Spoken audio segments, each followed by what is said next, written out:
Afghanistan, a country that seems to have been forgotten by time. Rugged mountains, endless deserts, and thousands of years of history full of wars, invasions, and heroism.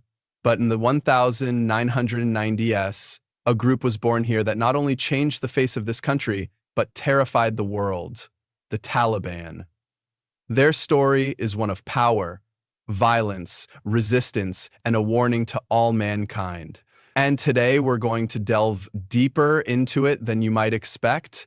This is the story of the Taliban from their origins to today.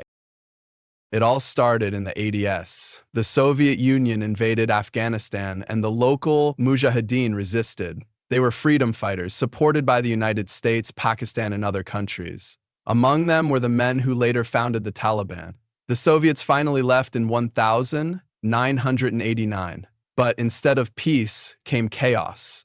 Warring factions, poverty and despair. That was Afghanistan in the early 1990s.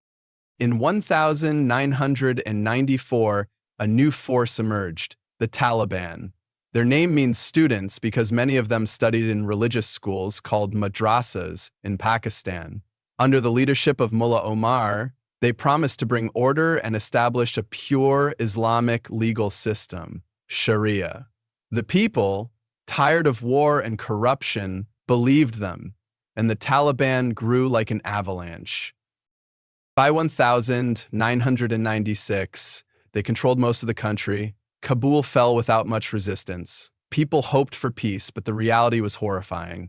The Taliban established a brutal regime. Women were not allowed to work, go to school, or go out without a male escort. Men had to wear beards. Music, television, films, even kite flying, all were forbidden. Public executions and floggings became commonplace. The Taliban turned Afghanistan into a giant prison. The Taliban has also provided sanctuary to terrorists. The most famous of these was Osama bin Laden, the leader of Al-Qaeda.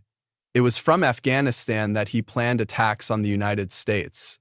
After 11 September 2001, America turned against the Taliban. Operation Enduring Freedom toppled their regime in a matter of months. But the Taliban did not disappear. It retreated into the mountains and started a guerrilla war. The Taliban has also provided sanctuary to terrorists. The most famous of these was Osama bin Laden, the leader of Al-Qaeda. It was from Afghanistan that he planned attacks on the United States. After 11 September 2001, America turned against the Taliban. Operation Enduring Freedom toppled their regime in a matter of months. But the Taliban did not disappear.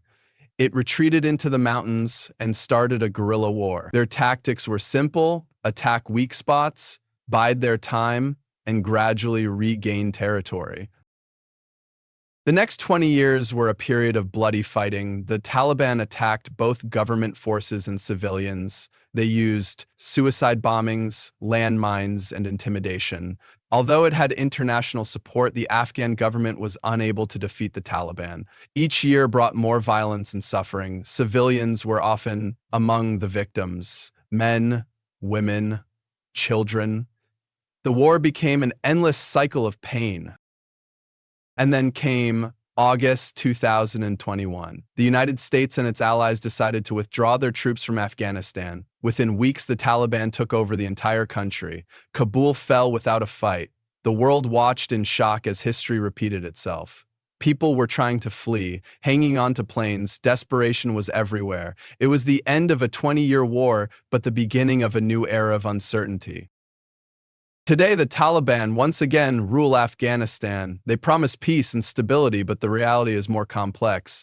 Women again face severe restrictions. Girls over 12 are not allowed to go to school. Men who do not meet their religious demands are persecuted. The economy is on the verge of collapse. The international community remains skeptical. The Taliban are trying to gain recognition, but their past is too dark. Protests against their rule are harshly repressed. Freedom of speech is Afghanistan today faces a humanitarian crisis. Millions of people need help. Hunger, poverty, and disease are a daily reality. Refugees are fleeing to neighboring countries, but many have nowhere to go. The Taliban promised change, but the world is waiting for action, not words. International aid is limited because many countries do not want to cooperate with a regime that violates human rights. What's next? No one knows. The Taliban say they have changed, but their actions say otherwise. Afghanistan is a country that has survived invasions, wars, and chaos. Its people are strong, but how much more can they take? Children who have never known peace, old men who remember better times, all hope for a better future. But the road to it is long and uncertain. The Taliban is not just a group of fighters, it is a phenomenon that reflects the complexity of Afghanistan, a country at the crossroads of history. Their story is both a warning and a challenge. How will the world deal with this threat, and will Afghanistan ever find peace? The answers to these questions remain to be seen. But one thing is certain, the Taliban's story is far from over. And we should all be ready to listen, learn, and act. If you liked the video, like, share, and subscribe. Thanks for your attention, and remember, history is not just about what happened, but also what we can learn from it. Afghanistan and its people deserve our attention and support.